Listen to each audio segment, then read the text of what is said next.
Good evening. How's everybody doing? Great to be learning with you on a Wednesday, Yom Revi'i. Let's light up the darkness. Who's in the house? Yehud in South Carolina, Stephen in New Hampshire, Shandor in the Bronx, Paula, Joe in Inland Empire, Bella in Florida, Karen in Northern California, Bill in mid-Missouri, praying for a friend, may have a complete healing. Jonathan in Ventura County, Ella's in the house, Sifa in Florida. Welcome, everybody. With God's help, today we are going to finish chapter 5 here in Tractate Bava Metzia, 22nd volume of the Talmud. And of course, when we get to the end of a chapter, the Talmud often piles on the Mishnayos. So we'll have 3 Mishnas here, all in this page. We pick it up near the bottom of page 74b. Our daf is page 75. Mishnah number 9 here in chapter 5. Mishnah 9. A person may lend wheat to his sharecroppers in exchange for wheat.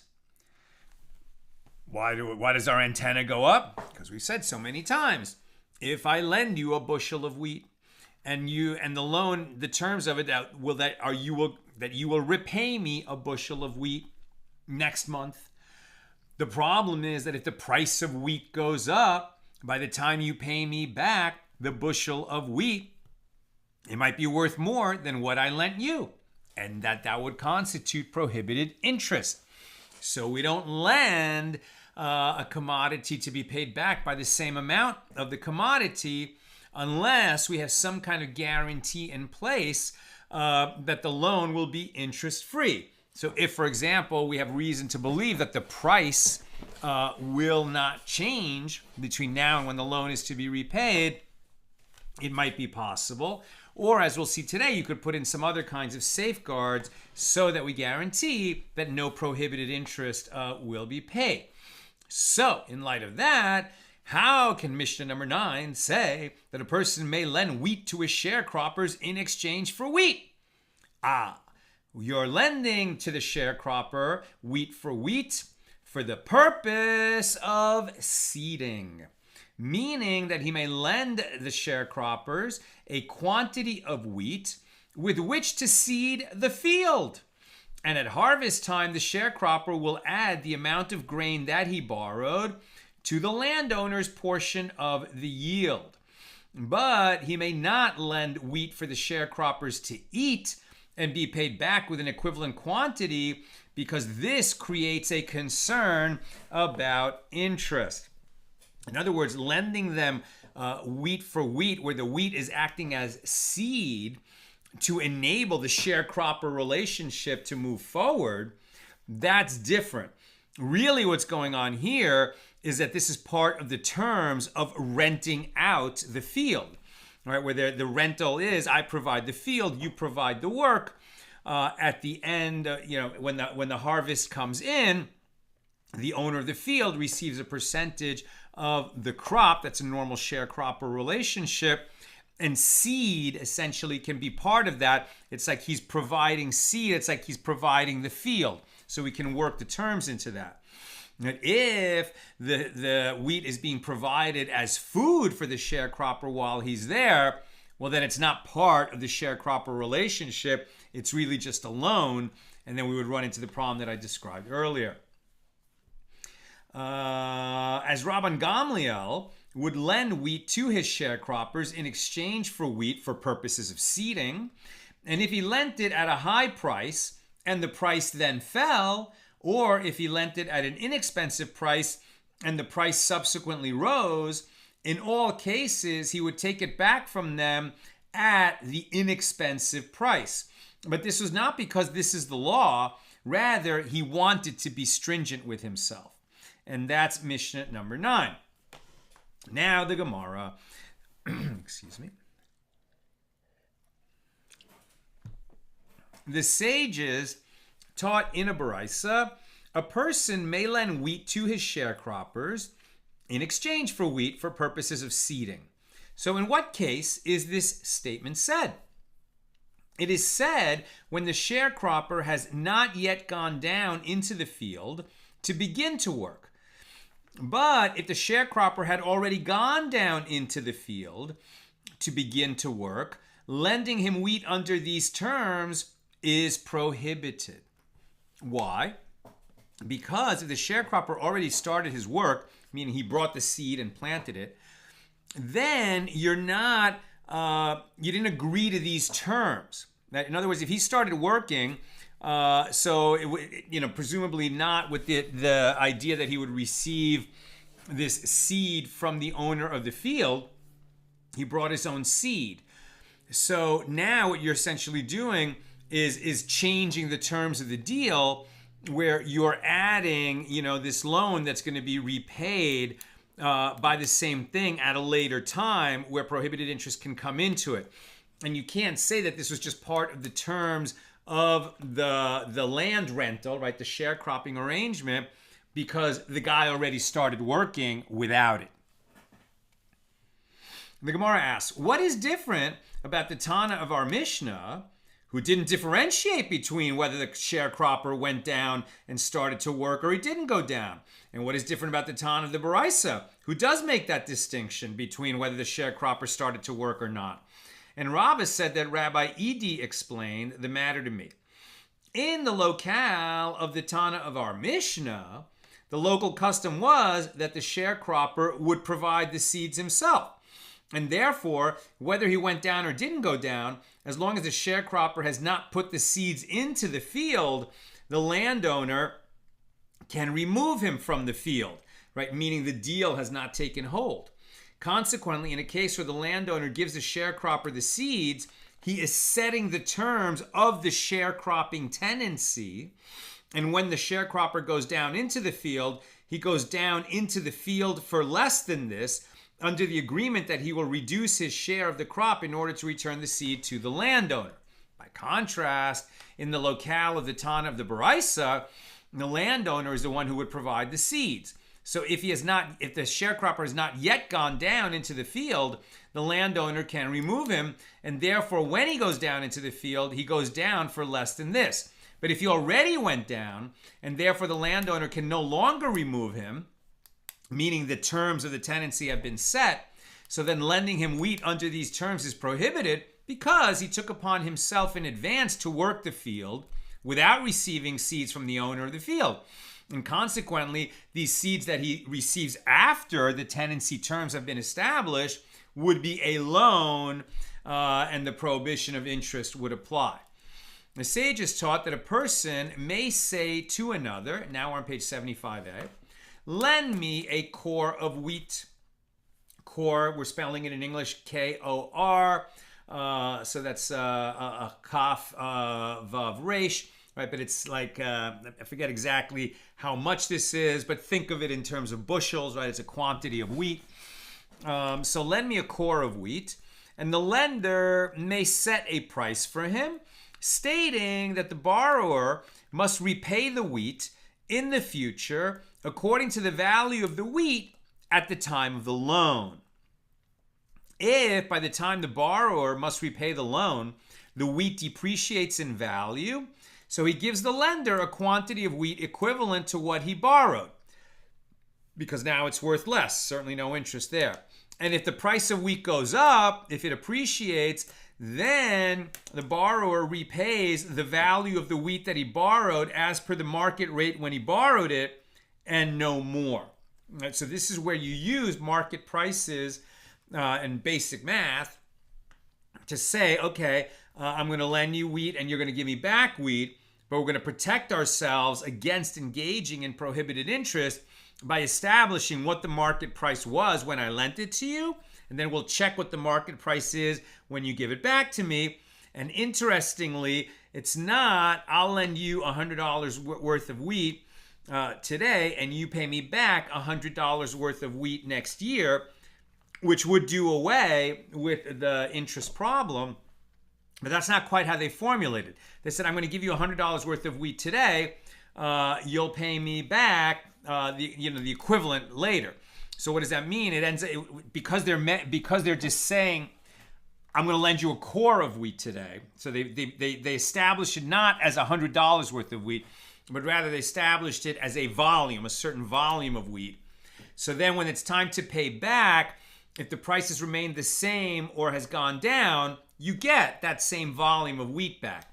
But if the price has gone up, then to protect them from getting into an interest problem, the repayment is going to be at the current market value what was the same monetary value when the loan was extended. So there's downside protection, or rather, well, there's upside protection against interest, but there's no downside protection. And the Gemara questions this ruling. If the price of wheat depreciates, why should it be permitted for the borrower to pay him with wheat that is worth less than the value of the amount that he borrowed? But he fixed a price at the time of the loan, and therefore the borrower owes him this amount of money. And Rav Sheshes said, this is what the Tana is saying. If the lender did not set a price, but merely lent him a volume of wheat, and it depreciates in value, okay, so the lender takes his wheat, as they did not agree that the borrower must repay the wheat according to its value at the time that the loan was taken out. But if it appreciates in value, then we subtract the amount so that there's not interest, right? We're protecting them against giving interest, but if the guy didn't say, pay me back this much money's worth of wheat, when you pay me back, just give me back this volume of wheat, well, then that's what they agreed to. That's why there's no downside protection, but there is upside protection against prohibited interest. And that concludes our discussion of Mishnah number 9. Mishnah 10. A person may not say to another, lend me a core of wheat, and I will give it back to you at the time that wheat is brought to the granary. I think we've covered this enough times. We know why. Here, the way it's written out here, as the wheat may increase in value, which would mean that when he gives him back a core of wheat, at the time that the wheat is brought to the granary, it is worth more than the value of the loan, and he therefore will have paid interest. But a person may say to the other, lend me a core of wheat for a short period of time, until my son comes home, or until I find the key to where my wheat is stored, but it's locked up and I can't get at it right now. As in this case, there's no concern about a change in price during such a short interval of time. And Hillel prohibits the practice even in this case. And Hillel would similarly say, a woman may not lend a loaf of bread to another unless she establishes the monetary value, lest the wheat appreciate in value before she returns it, and they will therefore have come to transgress the prohibition of interest. And we're going to discuss this some more now. The bottom line, can I go to my neighbor and say, hey, you know what? I don't have any sugar in the house. My car's in the shop. I can't get it. I'm in the middle of baking. Can I borrow a cup of sugar? Classic, borrowing a cup of sugar from the neighbor. And I'll pay you back tonight after I go to the supermarket, or tomorrow after I go to the supermarket. Now, most neighbors, of course, would just say, take the cup of sugar. But if this one wants to be, she just likes to be squared away and careful, lend me a cup of sugar and I'll bring you back a cup of sugar later. According to Hillel, no. Because there might be some micro fluctuation in the market and it goes up, and by the time you pay back the sugar, you're paying back something that is worth more. And just because you want to be a holy and righteous person, no, so you shouldn't do that. But that is not the law. That is a level of stringency that maybe the very pious people would like to undertake for themselves, but that is not the law, with an important exception, as we shall see. That's the Mishnah. Now the Gemara. Rav Huna said, one who has a sa of an item in his house may borrow a sa of that item, right? I have sugar in my house, but my wife has the key to that storeroom, and she's going to be home later. I can't get at it right now. So then there's no problem, because what I'm borrowing, I have what to repay it with. So I'm not really borrowing it. I'm just borrowing the use of it for the sake of convenience. So this is okay.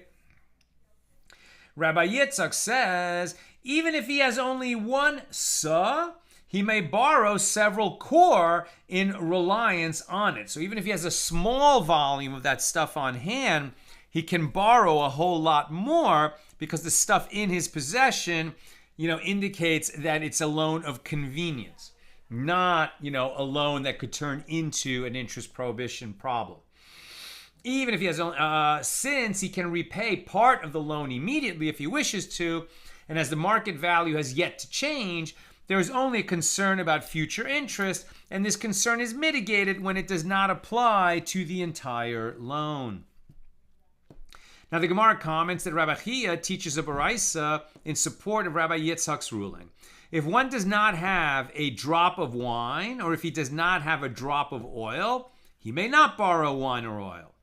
Consequently, by inference, it can be derived that if he does have a drop of wine or a drop of oil, he may borrow many drops in reliance upon it, as the Tana is certainly not referring to a case where he borrows just a few meager drops. Right? So as long as you have some on hand, then it's like, the rich get richer in a sense. You're permitted to borrow more because you could at least pay some of it back right now. Now the Mishnah teaches, and Hillel prohibits this practice of borrowing the loaf of bread from the neighbor. And Rav Nachman says that Shmuel says, the law is in accordance with the statement of Hillel. And the Gemara comments, but the law is not, in fact, in accordance with the ruling of Shmuel, meaning it is not in accordance with the ruling of Hillel, meaning that you can borrow a loaf of bread or a cup of sugar from your neighbor and not worry about did the price of that commodity go up or down. Because when we're talking about just little things like this, little loans between neighbors, people are not particular about that. You're really just doing it to be, a friend and a neighbor and be there for your friend. You're not particular about getting the exact amount back, and prohibited interest is not going to enter into this transaction. The Mishnah further teaches that Hillel would similarly say a woman may not lend even a loaf of bread due to concern that she will violate the prohibition of interest. And Rav Yehuda says that Shmuel says this is the statement of Hillel, but the rabbis say that one may borrow various types of food without specification and repay them without specification. If neighbors are not particular with one another about these items, there is no concern about interest, in contrast to Hillel's opinion, and that is the law. We can borrow and repay items from our neighbors as long as we're not particular about it. We don't really care if they pay back or not. We don't really care if when I return the cup of sugar, it's filled to exactly the same level as what I borrowed. And Rav Yehuda says that Shmuel says, with regard to members of a group of people that eat together who are particular with each other and insist that each pay for precisely what he ate. So now we're going to talk about this kind of people. First, we're going to talk about something related to Shabbos. But the point is that these kind of people who are particular, so then you can't do it. Then we would have that same problem that you can't borrow a core of wheat, promising to repay a core of wheat, and not take into account fluctuations in the market, etc. You can't do that. And so if you have a neighbor who's like totally particular, you borrowed 1.1 cups of sugar from me, So please bring back 1.1 cups of sugar. Yeah, so no borrowing and repaying with that neighbor, and with good reason. But now, regarding people who are particular with each other, that each pay exactly what he ate for, right? Not, let's just split the check, and one ate a little more, one ate a little less, who cares? But if you're dealing with the kind of person who says, well, I had the chicken, you had the steak, so, we're not going to split the check. You pay for your steak, I'll pay for my chicken. Okay, with these kind of people, they transgress a prohibition. If they dine together on Shabbos, they transgress a prohibition with regard to the strictures of measure, and with regard to the strictures of weight, and with regard to the strictures of counting, all of which are calculations that are forbidden on Shabbos. We don't measure, we don't sift, we don't separate. These are all among the prohibited malachos, the prohibited forms of work on Shabbos. You can't be doing accounting, measuring, sifting, separating, and particularly, if you're staying at a hotel, with like you've paid for all of you to be there, for a few days, and one of the days is Shabbos. So, the hotel is providing food for you on Shabbos. But then at the end, one of these persons is going to say, well, we all paid a package deal, but on Shabbos, you ate a lot more than we did. So you should, bear a greater share of how this ended up. Well, that would be a big violation of Shabbos to be thinking that way on Shabbos. And they transgress a prohibition with regard to lending and repayment, even on a festival, where cooking and measuring for the sake of cooking is permitted on a festival, unlike Shabbos, but lending and repaying with interest is never permitted. And if they were being particular in that way with regards to who ate what during a festival, they would have violated lending and repaying because of this particularness. And according to the statement of Hillel, they also transgress the So they violate lending and repaying on a festival, which is more like a business matter, not really a cooking matter. And they also, according to the statement of Hillel, would transgress the prohibition of interest if they were being so particular about who ate what.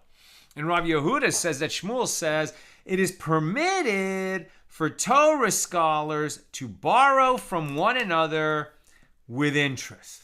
And you're like, what? What? How could that possibly be? How could we've just spent so many pages saying one Jew cannot lend to another Jew with interest, and all the more so we said that Torah scholars, have to be so stringent upon themselves that they don't even go near the appearance of the possibility that someone might think that there was a transaction that involved interest. And now the Gemara says flat out, Torah scholars can lend and borrow, can borrow from one another with interest? What? The Gemara explains. What is the reason for this? It is because they are fully aware that interest is prohibited.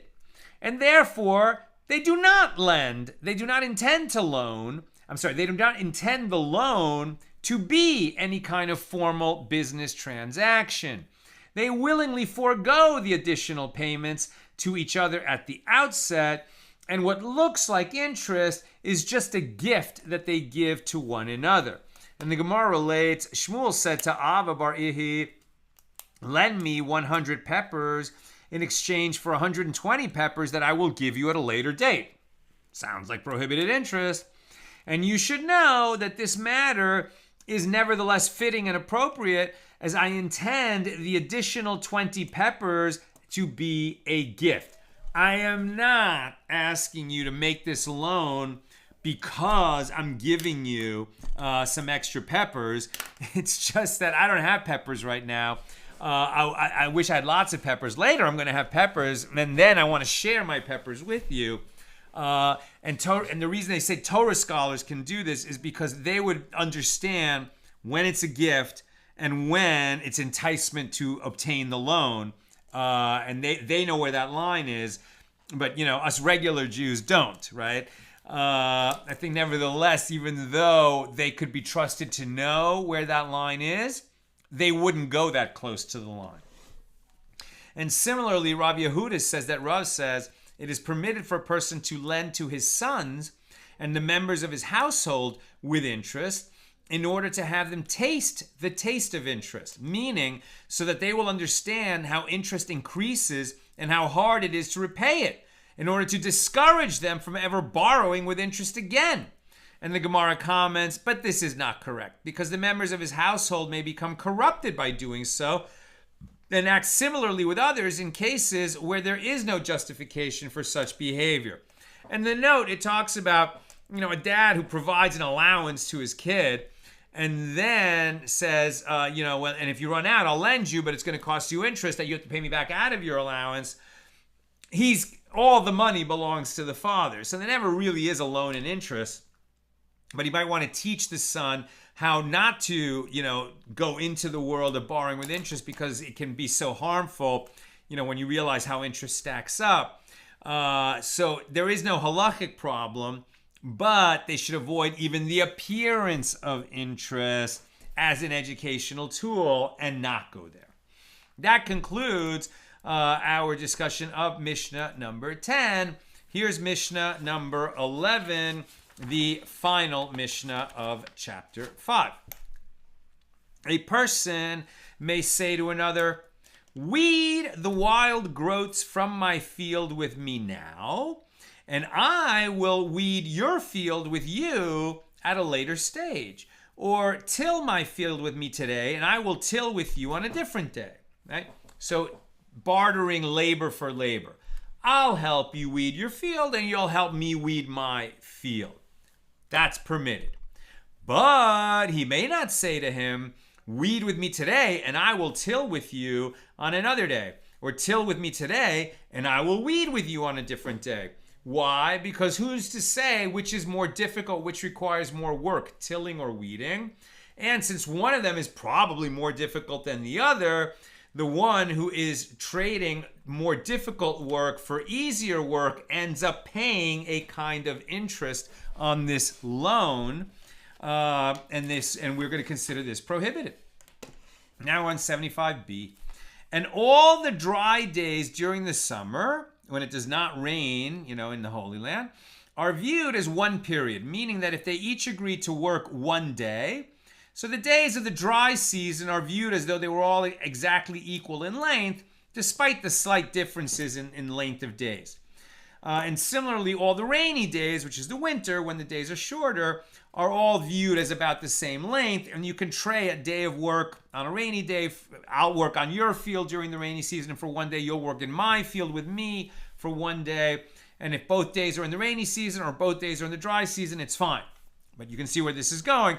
But you can't say, okay, you come work on my field for one day when it's the dry season, and I'll work in your field for one day when it's the rainy season, because you're going to work on my field for a much longer day than I'm going to work on your field. And it's like me, it's like I'm receiving interest for lending you a day of work, because it's not being paid back at the same rate as it was loaned. Rabban Gamliel says there is a case of prepaid interest, and there's also a case of interest paid later, both of which are prohibited. How so? If he had hopes of borrowing money from him in the future, and he sends him money or a gift, and he says, "I am sending you this gift in order that you will lend to me," this is prepaid interest. You can send your friend a gift because he's your friend. It might even occur to you that we should keep up good relations because, one day I may need to borrow from you or you need to borrow from me. It's great that we honor each other. We exchange gifts when it's appropriate to exchange gifts. That's fine. But if I say, "Here's a nice gift, but lend me money," then that's prepaid interest. Similarly, if you borrowed money from him and subsequently returned the money, and later he sends a gift and he says, "I am sending you this gift in order to repay you for your money, which was idle with me, preventing you from earning a profit with it," so this is interest paid later. If it's a quid pro quo, if the gift was given because a loan was extended, then it is prohibited interest. Rabbi Shimon says, not only is there interest concerning of payment of money or items, but there is also verbal interest. This is a fascinating concept. So ribis devarim, right? Ribis devarim, devarim words, ribis interest, prohibited interest. So what does this mean? When can words, me saying something to you, constitute a kind of interest payment that is prohibited? Like this. For example, the borrower may not say to the lender, you should know that so-and-so has come from such and such a place, where the borrower is aware that this information is of significance to his creditor, since his intention is to provide a benefit to the lender. He has effectively paid him an extra sum for the money that he lent him, which constitutes interest, right? And this would be similar to, insider information. Right? I borrow money, I borrowed money from you. You really helped me out of a jam. I'm going to pay you back the same amount of money. You're not going to get interest. But since you extended to me an interest-free loan, I really would like to do something for you. I happen to work at a company that's going to announce a hot new product next week. So I say to you, not for nothing, you should know my company's going to release a hot new product next week. And then you go and buy some stock on that. So first of all, that's illegal, just under insider trading laws.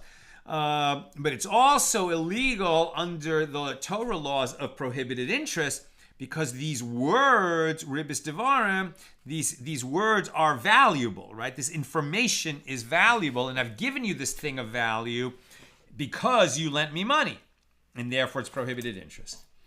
And these people violate a prohibition of interest, the lender and the borrower, right? If there's a loan being extended for prohibited interest, who has violated the law? The lender and the borrower, obviously. But also, if there's a guarantor on the loan, knowing that it's a loan extended with interest, and the witnesses who view the loan when it's being made, and the rabbis say also the scribe who writes the promissory note violates this prohibition. These parties to the transaction violate different prohibitions. Some of them are in violation of you shall not give him your money with interest, and of do not take from him interest or increase, and do not be to him as a creditor, and do not place interest upon him, and you shall not place a stumbling block before the blind, and you shall fear your God. I am the Lord. Everyone who participates in creating a loan with interest is guilty of some or all of those violations. That's Mishnah number 11. Now the Gemara. It is taught in a baraisa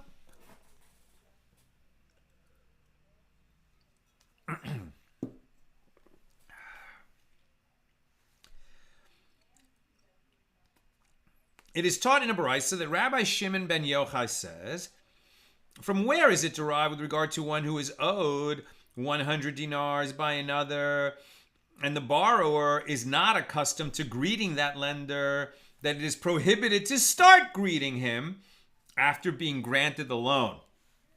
Okay, now we're really being meticulous. Right? I mean, crazy. So somebody lends me money. I don't know why he lent me the money, because I never used to say hello to him before. That he heard I was in need. Maybe my friend told him. And he said, sure, I'll help Sal. Even though Sal has never been nice to me before, I'll help him. So he lends me this money, interest-free loan. And I'm so grateful, and I start saying good morning to him every day. No, I just gave him something of value, that I only gave it to him because he loaned me money. Prohibited. The verse states, interest of any matter, davar, any matter, that is lent with interest, which can also be read as indicating that even speech, dibur, similar to davar, davar is anything or any matter, or also any word, and dibur, speaking, can be prohibited as interest. So the Mishnah teaches, and these people violate the prohibition of interest. Abaye says the lender violates all of them, meaning all the prohibitions listed in the Mishnah. The borrower violates, you shall not lend to your brother with interest, as he enables his brother to lend. Right? So the borrower enables the lender to lend, so he's guilty of that too. The borrower violates the prohibition of and they also, both of them, the borrower and the lender, violate the prohibition. You may lend to a Gentile with interest, but to your brother you shall not lend with interest. And they both violate, and you shall not place a stumbling block before the blind. The guarantor and the witness only violate, do not place interest upon him. It is taught in Baraisa that Rabbi Shimon says, those who lend with interest lose more than they gain, as they will eventually be punished by God. Moreover, a loan of this kind desecrates the name of heaven, as they cause it to seem that Moses, our teacher, is a scholar and his Torah is true. This is a euphemism for the opposite. Rabbi Shimon means that their actions make a mockery of Moses and his Torah, but they don't want to speak that way about their fellow Jews. And this is because they say, had Moses, our teacher, known that there was profit involved in the matter, he would not have written it as a prohibition. Not only do they violate a mitzvah, but they also belittle the Torah. Right? So Jews who lend to each other at interest make a mockery of Torah, of Moses, of God especially. Not a good thing. And that's why we've learned so many meticulous rulings, like you don't even add saying hello when you didn't do it before when somebody lends you money. The Gemara cites further statements with regard to loans in general. When Rav Dimi came from Eretz Yisrael, he said, from where is it derived that with regard to one who is owed 100 dinars by another and knows that the borrower does not have the funds to repay him, that it is prohibited for him to pass before the borrower so as not to embarrass the borrower and cause him discomfort? How do we know this? The verse states, do not be to him as a creditor. So even if he does not claim the debt from the borrower, his presence reminds the latter of the debt, which distresses him. Rabbi Ami and Rabbi Asi both say that if one upsets another in this way, it is as though he sentences him to two types of punishments. As it is stated, you have caused men to ride over our heads. We went through fire and through water.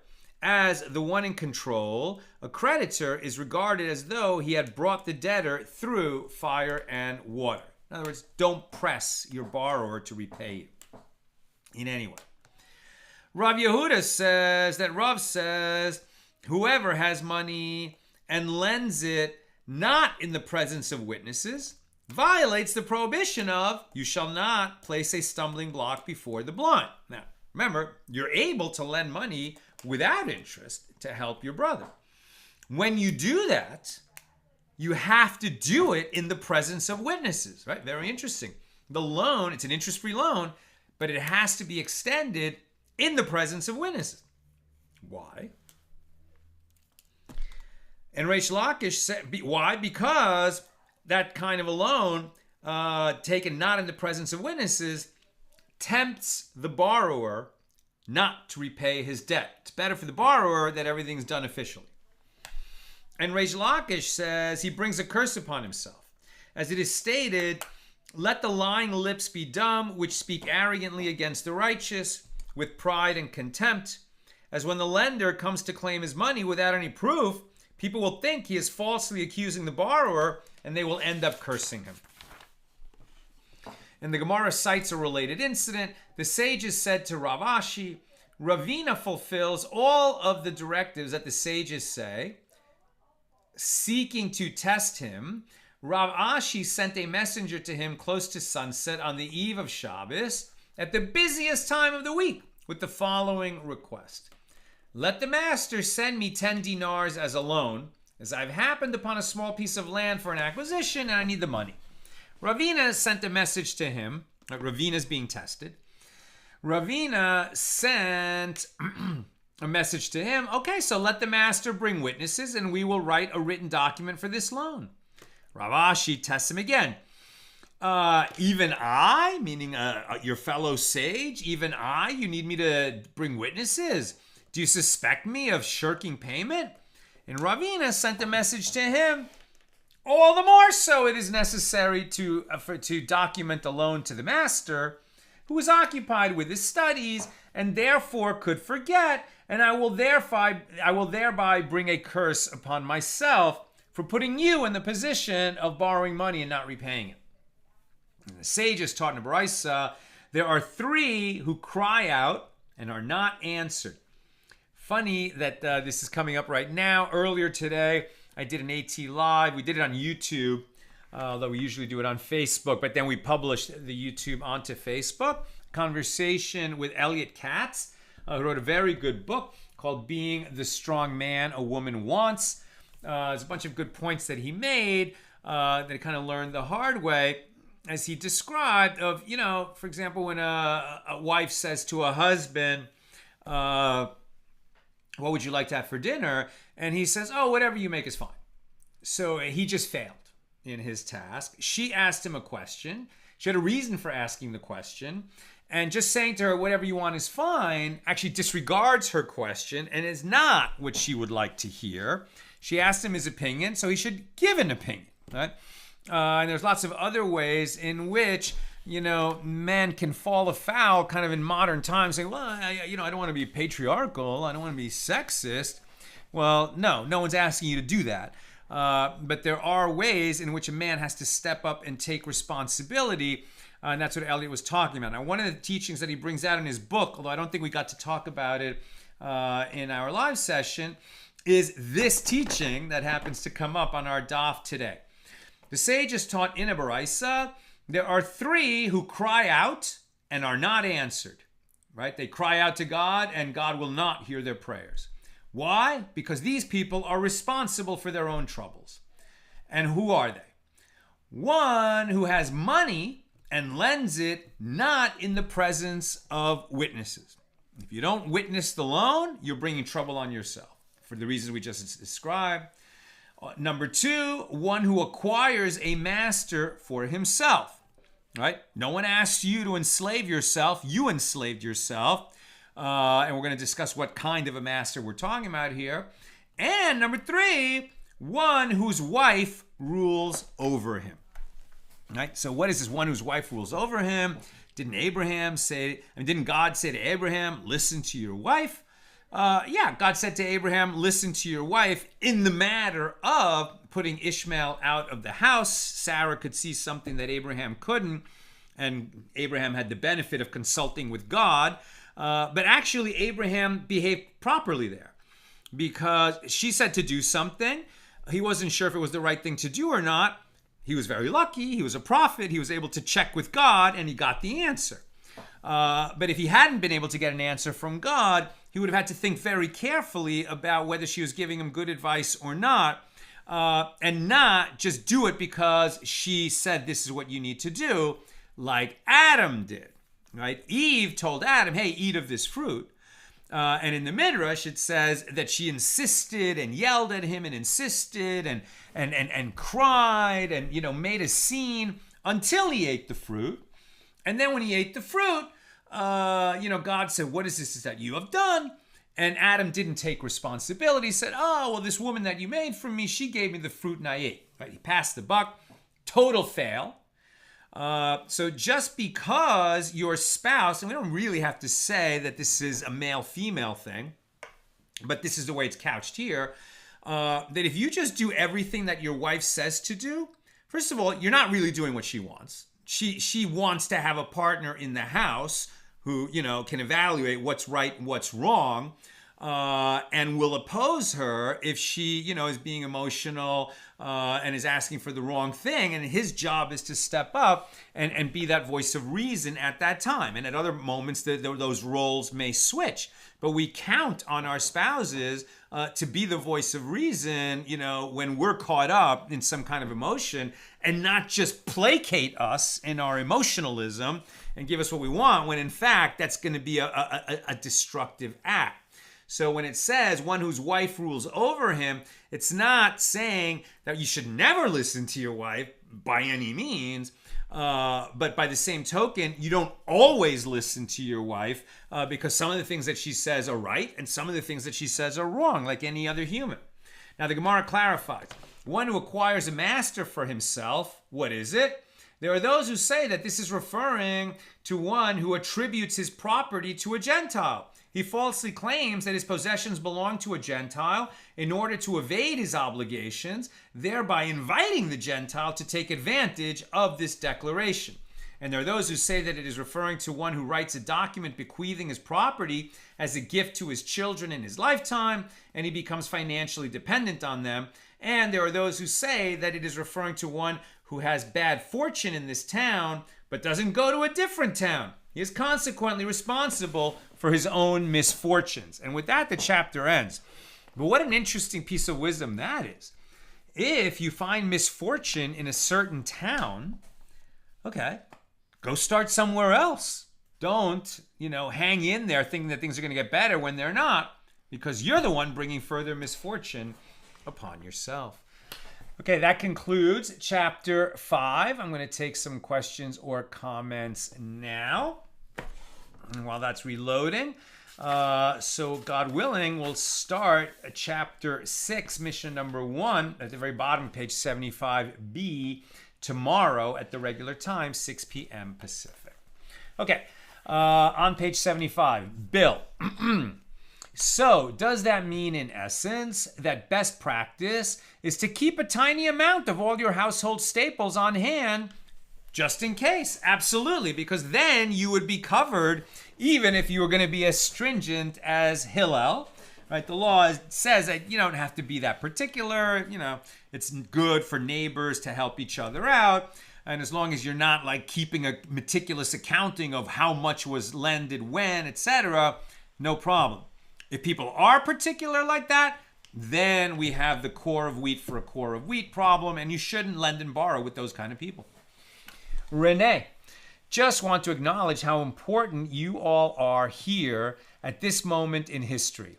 Now, and for years now, you have been the well wherein my dose of learning and sanity cometh. Wow!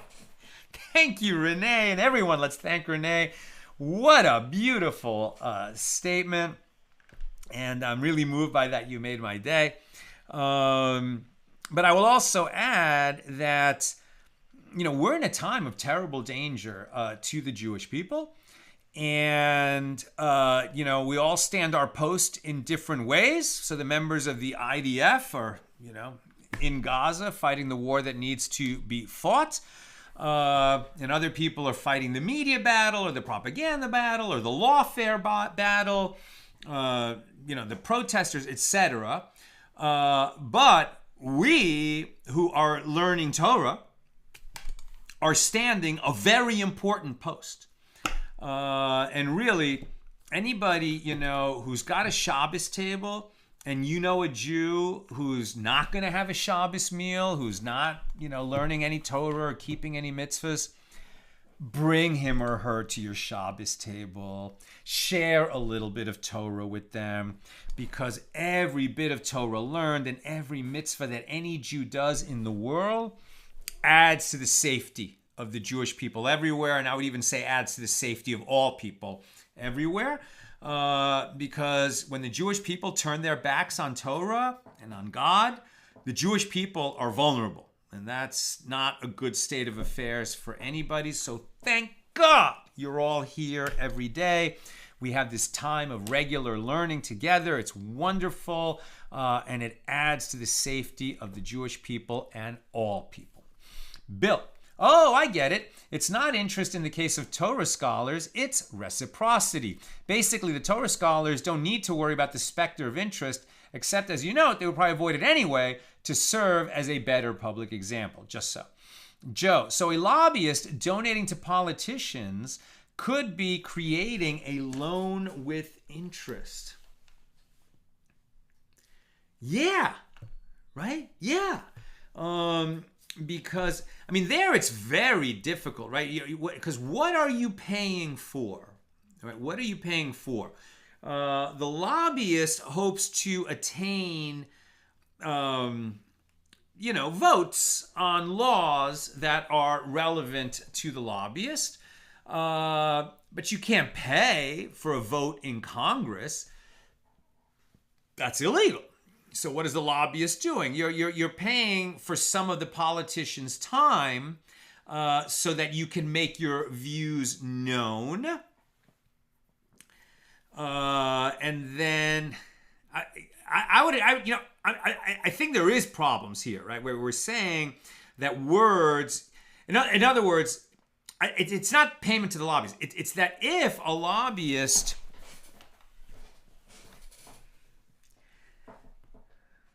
maybe a different way to think of it is this: you can't pay politicians, right? Like there's campaign finance laws, right? There's laws about how much money a politician can get from different sources, and the laws are all designed to avoid corruption. So likewise, imagine if you lend money to a politician, and you say, well, I'm not giving him anything. I mean, I'm just lending him money and he's going to pay me back.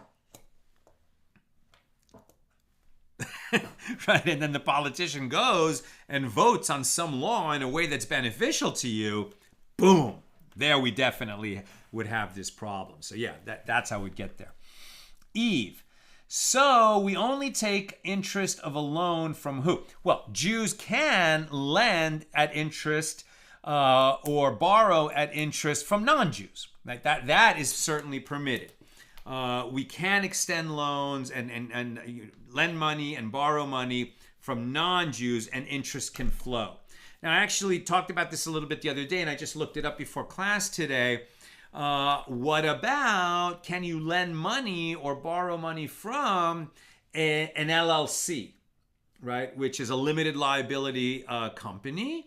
It's really a partnership, but it's called a corporation that is owned by Jews, right? So can a Jew lend money or borrow money from an LLC that is owned by other Jews? Answer, yes. Yes. There are some who are stringent and say no, for the reasons we've talked about here, and it's an appearance of interest, even if it's, because there's no exchange of money between an individual and his fellow Jew. That's why we might think to permit it. And in fact, the great posek, Rav Moshe Feinstein, is the one who permits this. So he's really the greatest decisor of Jewish law in the last century, certainly in America, and he permits it. Lending to an LLC. And the reason is because what the Torah is talking about is lending to your fellow Jew. And when you're lending to an LLC, there's no individual that is on the other end of this loan. Now you might say, what if it's a single owner LLC? Seems like we'd be closer to having a problem. But the whole point of an LLC is to shield the owner from different kinds of liability. So really, you might pierce the corporate veil if you go through all kinds of legal procedures, but that's pretty far removed. And now that you have the heter, the permission to do this from Moshe Feinstein, and there's all kinds of other aspects of doubt that could creep into this, for the most part, you can lend and borrow from entities that are not fellow human beings, right? Fellow Jews. You can lend and borrow from a Gentile, and that's good, right? That's good because people need to be able to borrow, and not everyone is going to be out there ready to give you a loan for no interest. But businesses need loans in order to get started, and so it's good that there's a population of people you can lend to and borrow from with interest, but you can't do that with your fellow Jew. And finally, Renee said, Sal has never been nice to me before. Impossible hypothetical. That's so sweet. You guys are awesome. It's so great to be learning with you. And with God's help, we'll be together again tomorrow, Thursday, at 6 p.m. Pacific. Have a great night. Look forward to learning with you chapter 6.